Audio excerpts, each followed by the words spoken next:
Start your day the right way. Save it for the morning. We need to talk. Love your show. Thank you so much for what you're doing. With Joe Katz and the Hot Talk Morning Show. Mornings 6 till 10. Save it for the morning. All right, last 23 or so minutes of the program here on this Monday, November 4th, 2024. Appreciate all the calls, the texts, your insight, along with our guests. We kicked it off talking about the congressional race here in the 7th District with Mal Hyman, the Democrat, Congressman Russell Fry, the Republican, seeking another 2-year term.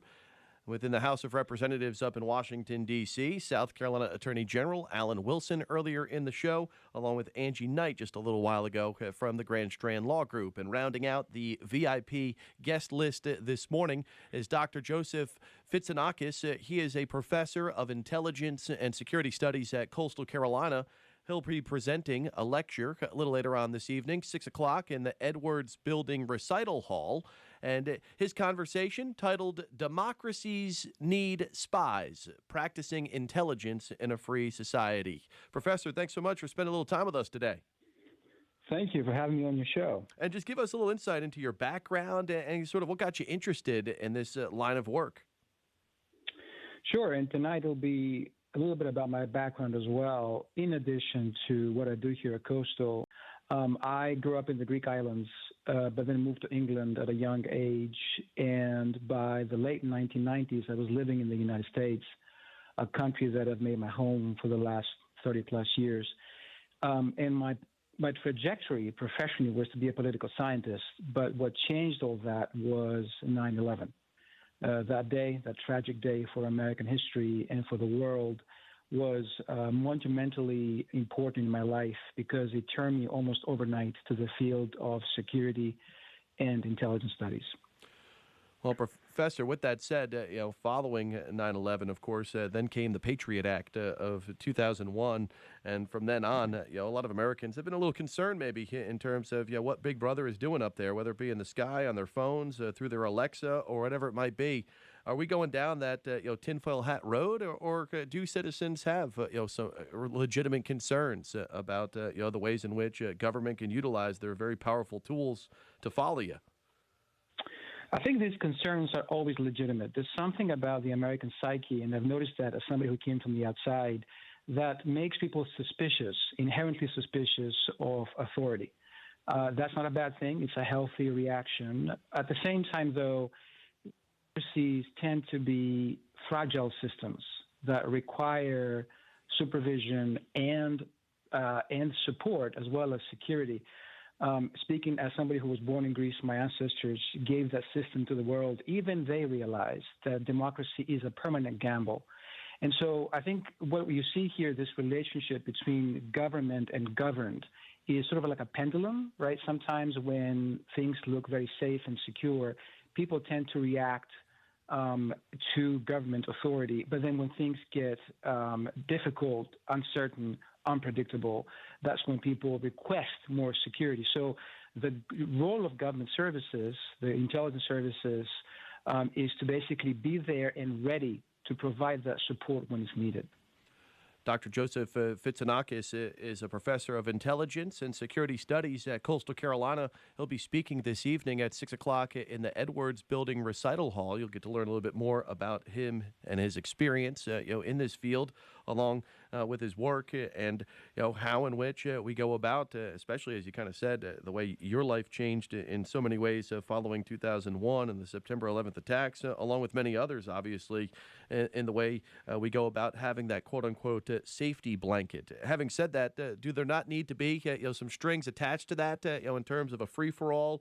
Oftentimes you hear when it comes down to, and I hate to bring up the political aspect of it, the boots on the ground, these are great people, but it's the administrative state that controls the decisions that are often guiding us in a way that shouldn't necessarily be the case in how we explore intelligence gathering. Do you feel that that's again a mindset that we should continue to pump up in terms of making sure that we're keeping people in account when they get these ultimate responsibilities? Absolutely, 100%. The program I work at Coastal, and part of tonight's presentation will be about what we do at Coastal in this respect. We have the Intelligence and Security Studies program. We have 400 students if not more right now. And we prepare them for careers in some of the nation's most elite and high-powered agencies, including the FBI, the Secret Service, the CIA. These agencies are there for a reason. They evolved through American history. We also teach our students in our classes about times in American history where things did not go as planned, where these agencies became overzealous and perhaps did some things that they shouldn't have done. And the reason for it is because we are preparing students not to be sort of some kind of Praetorian guard, guarding some kind of elite, but actually there to protect the system, the democracy that we all grew up under and would like to preserve. So, in other words, it's definitely a type of education that is designed to make them constitutionally bound, but at the same time ready to offer the services to the nation. Hey, Doctor, I know part of what you follow, study, research has to do with cybersecurity as well, and this is sort of an emerging threat or issue that we need to delve into. Obviously, in the last 25 or so years, with us becoming so reliant in this digital space, are we investing enough in terms of remaining secure, whether it be things like our electric grid or even at home in our personal use? Are we doing enough, or are we keeping enough of an eye on the threats that we see through the cyber world? We're not, and I'm glad you asked this question. Part of my lecture tonight will be also designed to sort of warn Americans that there are uncertain times ahead, in my opinion. Again, coming from the outside, I've noticed that, and this is just my personal experience, that I think there's too many people, especially here in America, that tend to regard living in peace and security as something of an expectation, something like a human right of sorts. But in reality, no such human right actually exists naturally.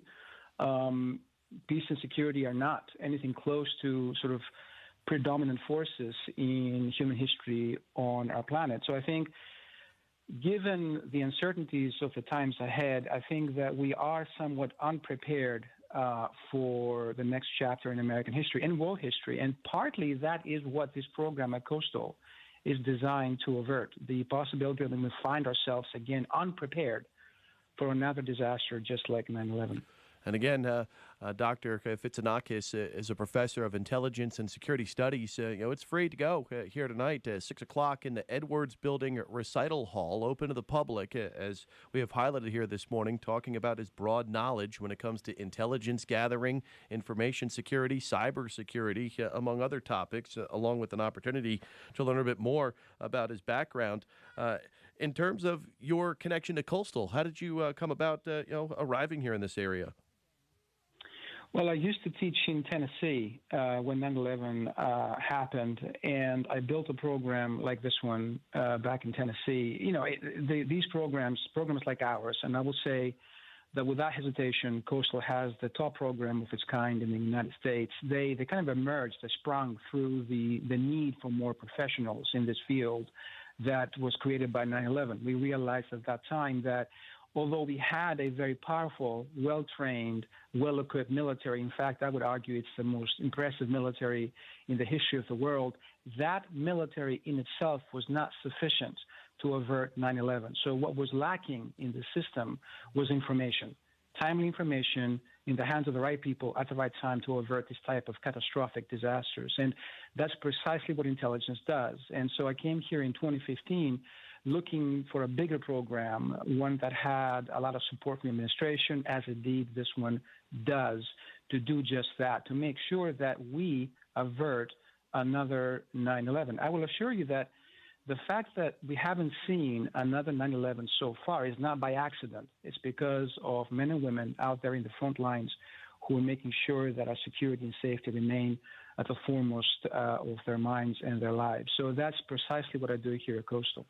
And lastly, before we wrap up, how important is it in your mind to continue to foster, develop relationships with our allies around the world in terms of developing levels of intelligence where when something does pop up on the radar, there is trust to be able to share this information and then act upon it, unlike some of the things that led to obviously the September 11th attacks in 2001? That's a great question. I tend to look at the world as split into two factions, countries that want to see stability, preserved and countries that want to create mayhem.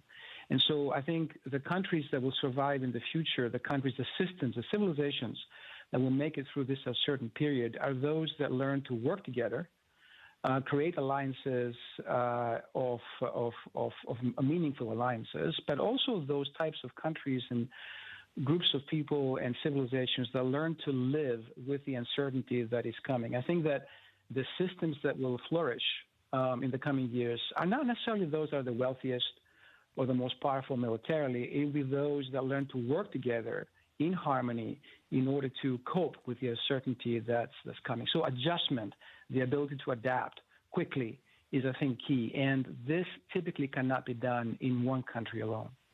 Hey, Doctor, great insight here this morning, and I hope some folks take advantage of the opportunity to hear more from you a little later on this evening. It gets started at 6 o'clock in the Edwards Building Recital Hall. Dr. Joseph Fitsanakis, he's a professor of intelligence and security studies over there at Coastal.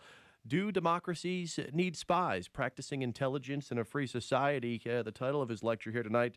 Hey, Doctor, and thank you once again for answering my email and get us this scheduled here for this morning to promote your lecture, but also some insight you don't necessarily hear, even on the biggest platforms that are out there in terms of news consumption. Can we rely on you in the future should something pop up to get your insight back on the show?